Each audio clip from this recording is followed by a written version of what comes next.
안녕하십니까? 지식과 역사가 만나는 깊이 있는 이야기의 세계에 오신 것을 환영합니다.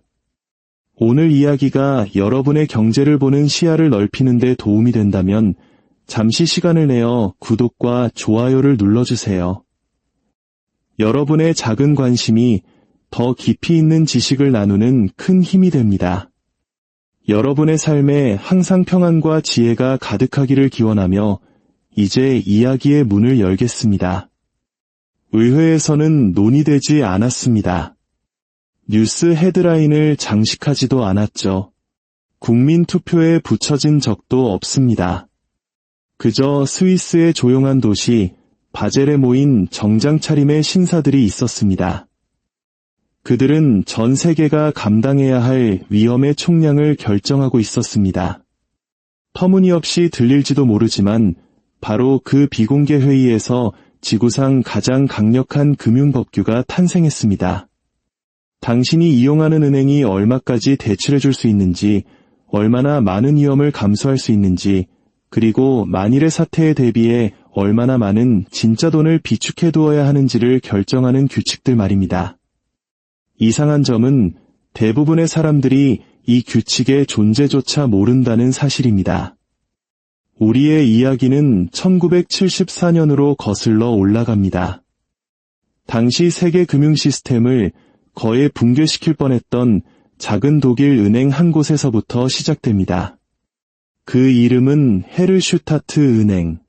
쾰른에 위치한 중견은행으로 외환거래를 전문으로 하던 곳이었습니다. 6월의 어느 날 오후, 이 은행은 외환거래가 한창 진행 중이던 바로 그 순간에 파산하고 말았습니다. 미국의 거래 상대 은행들은 그날 아침 독일에 수백만 달러를 송금했습니다.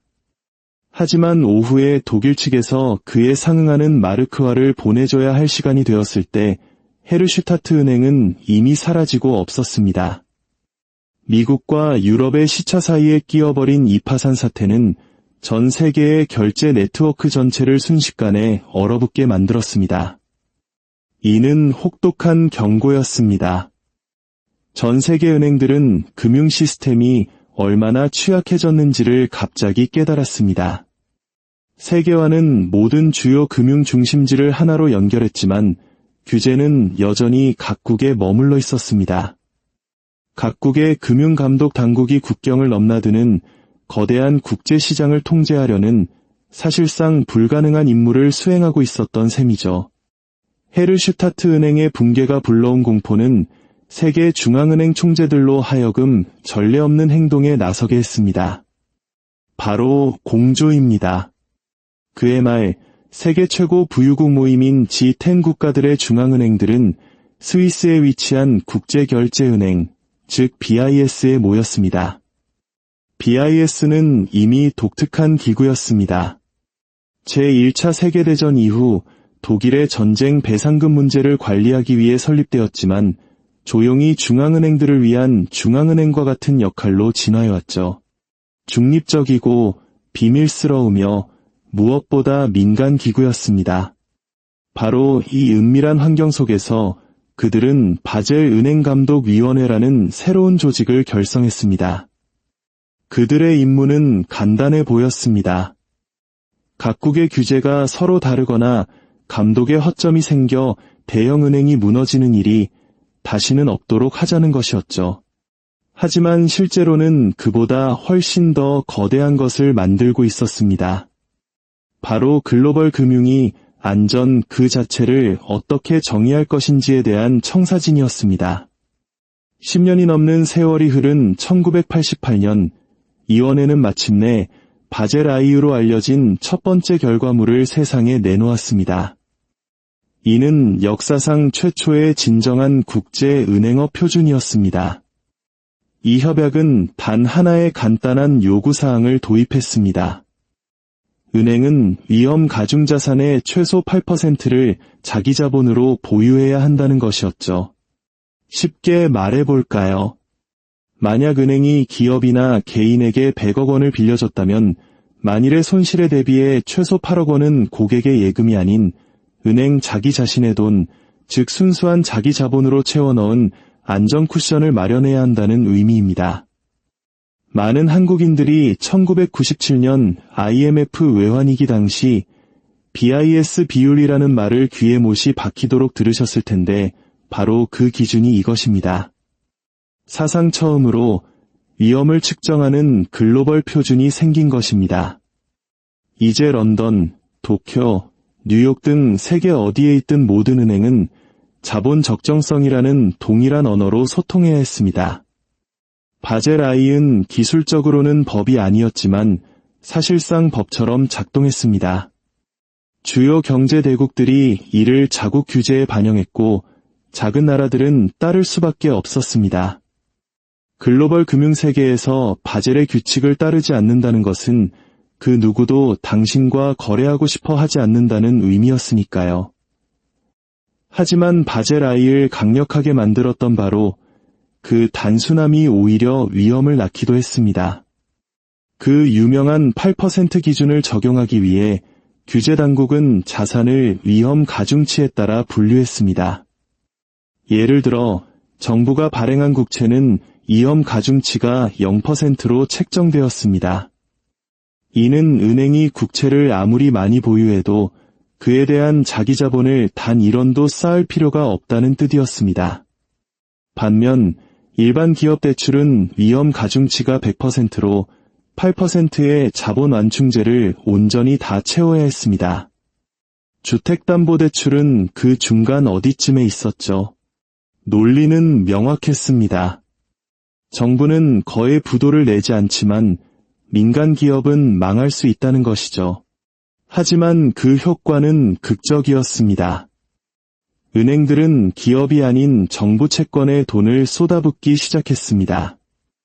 민간 부문에 대한 대출은 갑자기 비용이 많이 드는 비효율적인 일이 되어버렸습니다. 은행 시스템을 더 안전하게 만들려던 규칙이 조용히 전 세계의 신용을 국가로 향하게 만든 것입니다. 그러나 1990년대 후반이 되자 세상은 다시 한번 변했습니다. 금융시장은 규모와 복잡성 면에서 폭발적으로 성장했습니다. 파생상품, 자산 유동화 증권 등 과거에는 상상하기 어려웠던 금융기법들이 등장하면서 바젤 I은 원시적인 규칙처럼 보이게 되었습니다. 은행들은 이제 규제 당국보다 자신들이 위험을 더 잘 측정할 수 있다고 주장하기 시작했습니다.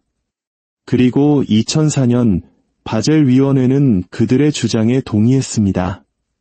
현대화된 시스템을 표방하며 바젤2가 등장했습니다. 이 협약은 안정성을 위한 세 개의 기둥을 도입했습니다. 첫째, 최저 자기자본 규제. 둘째, 감독 당국의 점검. 그리고 셋째, 시장 규율.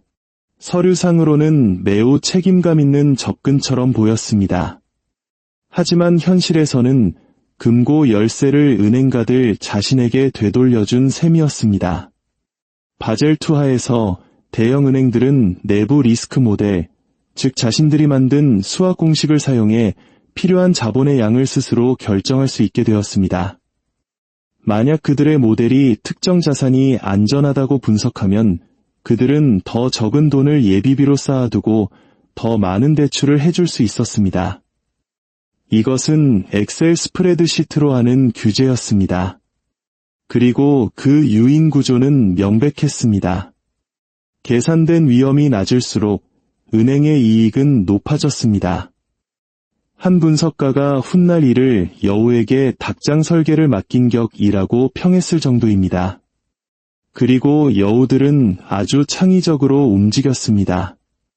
은행들은 신용등급이 매우 높은 증권, 예를 들어 2008년 금융위기 이전의 그 유명한 AAA 등급 주택저당증권 같은 자산의 극도로 낮은 위험 가중치를 부여하기 시작했습니다.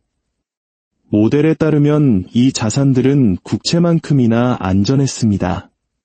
하지만 실제로는 시한폭탄과도 같은 독성 자산이었죠. 그러나 규칙은 이 독성 자산들이 엄청난 레버리지를 일으키며 은행의 대차대조표 위에서 기하급수적으로 불어나는 것을 허용했습니다. 그리고 마침내 2008년 리먼 브라더스 사태와 함께 대붕괴가 찾아왔습니다. 서브프라임 모기지 사태는 이염 가중치 시스템 전체가 모래 위에 지어진 성이었음을 폭로했습니다. 수학 모델들은 잘못된 가정들을 입력받았고 가장 안전하다던 자산들이 사실은 가장 위험한 자산으로 드러났습니다. 수조 달러가 허공으로 증발했고 각국 정부는 막대한 공적 자금을 투입해 자국의 은행들을 구제해야만 했습니다. 폐허 속에서 규제 당국은 다시 바젤로 돌아왔습니다. 시스템에 대한 신뢰를 재건하기 위해 필사적이었습니다. 2010년 새로운 표준인 바젤 3가 탄생했습니다. 이 버전은 모든 것을 바로잡겠다고 약속했습니다. 자본의 정의를 더욱 엄격하게 하여 오직 진정한 보통주 자본과 이익잉 여금만이 실제 완충제로 인정받도록 했습니다. 또한 새로운 안전 비율들을 도입했습니다. 과도한 차입을 막기 위한 레버리지 비율, 그리고 시장이 30일간 얼어붙어도 생존할 수 있도록 충분한 우량 자산을 보유하게 하는 유동성 커버리지 비율이 그것입니다. 단기 자금에 대한 의존도를 줄이기 위한 순환정자금 조달 비율도 추가되었습니다. 이론적으로 바젤 3는 시스템을 훨씬 더 튼튼하게 만들었습니다.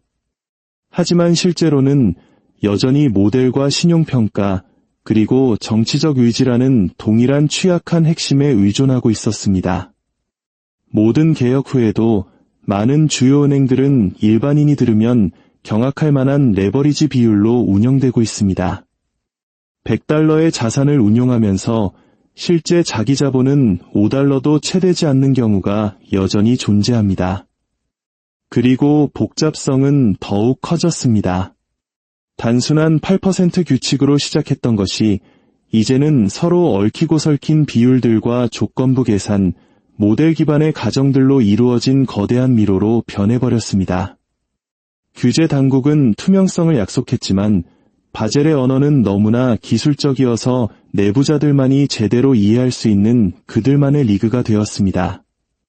결과는 어땠을까요? 위험은 사라지지 않았습니다. 단지 그 형태를 바꿨을 뿐입니다. 바젤의 규칙들은 은행을 규율하기 위해 만들어졌지만 이제는 글로벌 금융에 보이지 않는 건축물이 되었습니다. 모든 금리 결정, 모든 신용 팽창, 모든 유동성 경색이 이제 바젤의 논리를 통해 흐릅니다. 하지만 바깥 세상은 그 사실을 거의 알아차리지 못합니다. 바젤은 결코 세계 금융의 헌법이 될 운명이 아니었습니다. 단순한 공조회의로 시작했지만 수십 년 만에 어떤 은행이 번성하고 어떤 은행이 뒤처질지를 결정하는 규칙집이 되었습니다. 바젤 위원회 자체는 경찰력도 사법권도 실질적인 법적 권한도 없습니다. 그러나 어찌된 일인지 모든 주요 경제국은 그 기준을 복음처럼 여깁니다. 이유는 간단합니다. 평판 때문입니다. 글로벌 금융에서 신뢰는 모든 것입니다. 바젤 기준을 충족하지 못하는 은행은 마치 자동차 보험 없이 운전하는 운전자처럼 취급됩니다. 도로를 함께 달릴 수는 있겠지만 아무도 가까이 하고 싶어 하지 않죠. 투자자, 규제 당국, 그리고 다른 은행들은 바젤 준수 여부를 신뢰성의 시험대로 여깁니다. 한 국가가 뒤처지기 시작하면 그 나라의 은행들은 대가를 치르기 시작합니다. 신용 등급이 하락하고 자금 조달 비용은 비싸집니다. 국제은행들은 숨겨진 위험을 우려하여 대출 만기를 줄이거나 금리를 올립니다. 이것이 바로 시장이 불복종을 처벌하는 조용한 방식입니다. 그렇기 때문에 바젤 협약이 공식적으로는 자발적임에도 불구하고 거의 모든 국가가 결국 이를 채택하게 되는 것입니다.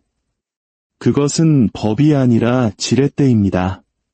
만약 당신의 나라가 속도를 맞추지 못하면 당신의 금융기관들은 국경을 넘어 자본을 이동시키는 글로벌 네트워크로부터 고립될 위험에 처하게 됩니다.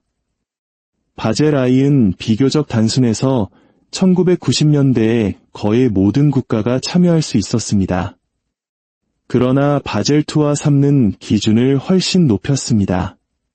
수많은 분석과 값비싼 데이터 시스템, 그리고 정교한 내부 리스크 모델을 요구했는데 이는 많은 신흥시장 국가들이 감당할 수 없는 도구들이었습니다. 그래서 세계는 여러 등급으로 나뉘었습니다. 미국, 유럽, 일본이 이끄는 부유한 경제권이 새로운 기준을 먼저 시행했습니다. 다른 나라들은 부분적인 버전을 채택하거나 혼합된 시스템을 사용하는 식으로 임시 방편을 마련했습니다. 그리고 지금 우리는 바젤 4 시대를 향해 가고 있습니다. 사실 이것은 완전히 새로운 프레임워크라기보다는 바젤 3의 최종 단계입니다.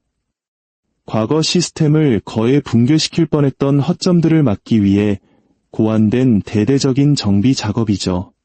핵심은 산출 제한 2라는 새로운 개념입니다.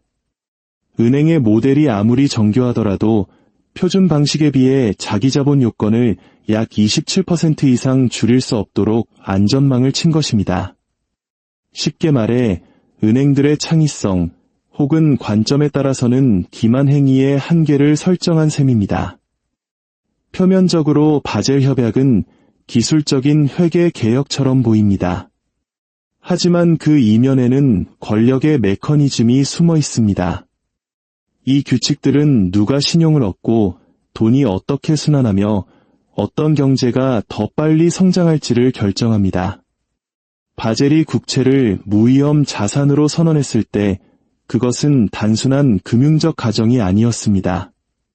강력한 인센티브였죠.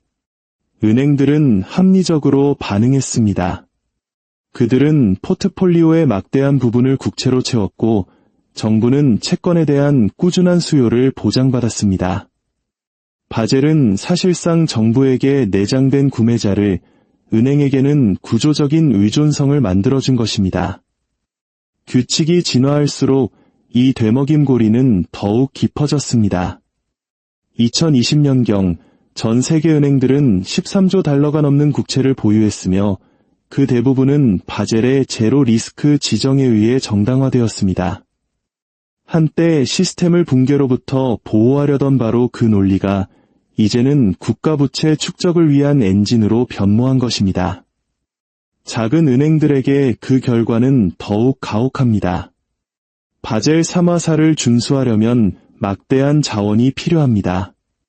이는 JP모건이나 HSBC에게는 쉬운 일이지만 지역의 소규모 은행에게는 파멸적일 수 있습니다. 많은 소규모 기관들은 더 큰 은행에 합병되거나 아예 글로벌 사업에서 철수했습니다. 시스템적 위험을 방지하려던 바젤이 조용히 대마불사로 여겨지는 소수 거대 은행의 손에 권력이 집중되는 것을 가속화한 것입니다. 하지만 위험은 단지 집중에만 있는 것이 아닙니다. 더 큰 위험은 획일성입니다. 지구상의 모든 주요 은행이 이제 동일한 공식과 동일한 기준으로 위험을 측정합니다. 이는 효율적으로 들릴 수 있습니다. 시스템이 충격에 직면하기 전까지는 말이죠. 모두가 동일한 자산을 보유하고 동일한 신호에 반응할 때 안전은 곧 동조화를 의미하게 됩니다. 도미노 하나가 쓰러지면 나머지는 그대로 따라 쓰러집니다. 바젤은 서류상으로는 금융을 더 안전하게 보이게 만들었지만 동시에 더 동기화되고 그로 인해 더 부서지기 쉽게 만들었습니다. 이 모든 과정에는 아이러니가 있습니다. 바젤은 은행업을 더 탄력적으로 만들기 위해 만들어졌지만 취약성을 표준화함으로써 그 목표를 달성하려 했습니다. 인간의 판단을 모델로, 재량권을 공식으로 각국의 정책을 글로벌 합의로 대체했습니다. 금융 규제를 마치 물리학처럼 객관적으로 느끼게 만들었죠. 하지만 물리학과 달리 이 규칙들은 사람에 의해 쓰이고 위원회에서 협상되며 대중보다 소수점 하나하나를 더 잘 이해하는 로비스트들의 영향을 받습니다. 그럼에도 불구하고 이 환상은 여전히 작동합니다. 바깥 세상에게 바젤은 신중함과 질서의 상징입니다. 규제 당국은 자신있게 자기 자본 비율을 인용하고 은행가들은 규정 준수 보고서를 건전성의 증거로 내세웁니다. 숫자들은 깔끔해 보이고 약어들은 안심을 줍니다. 하지만 그 문자들 뒤에는 모든 금융 이야기의 핵심을 이루는 인간의 패턴, 즉 두려움, 야망, 그리고 레버리지에 대한 영원한 추구가 똑같이 숨어 있습니다. 결국 바젤 협약이 우리에게 가르쳐주는 진정한 교훈은 무엇일까요? 규제는 결코 위험을 완전히 통제할 수 없으며 단지 그 방향을 바꿀 수 있을 뿐이라는 것입니다. 은행을 더 안전하게 만들려는 모든 시도는 위험을 다른 곳으로, 새로운 상품으로, 새로운 허점으로, 규제가 덜한 세상의 다른 곳으로 밀어낼 뿐입니다. 바젤은 호황과 불황의 순환을 없애지 못했습니다. 단지 그 순환의 지리를 바꿨을 뿐입니다. 결론적으로 바젤은 금융을 완벽하게 안전하게 만들지 못했습니다. 대신 읽을 수 있게 만들었을 뿐입니다. 혼란스럽고 직관적이었던 세계를 과학적으로 보이지만 결국 신뢰에 기반한 비율과 계수의 격자판으로 바꾸어 놓았습니다. 그리고 역사가 보여주듯 신뢰야말로 세상에서 가장 변동성이 큰 자산입니다. 다음 위기는 바젤이 예상하는 곳에서 오지 않을 것입니다. 언제나 그랬듯이 말이죠. 하지만 위기가 닥치면 바로 그 위원회들이 다시 스위스에 모일 것입니다. 그리고 똑같은 조용한 과정이 다시 시작될 겁니다. 새로운 공식, 새로운 비율, 그리고 안전에 대한 새로운 약속들. 이 게임은 우아하고 보이지 않으며 그러나 필수불가결하게 계속될 것입니다. 바젤 협약은 은행을 더 안전하게 만들기 위해 태어났습니다. 하지만 결과적으로 그 위험을 우리 눈에 보이지 않게 만들었을 뿐입니다. 그리고 보이지 않는 위험의 규칙을 쓰는 자가 곧 세상을 지배합니다.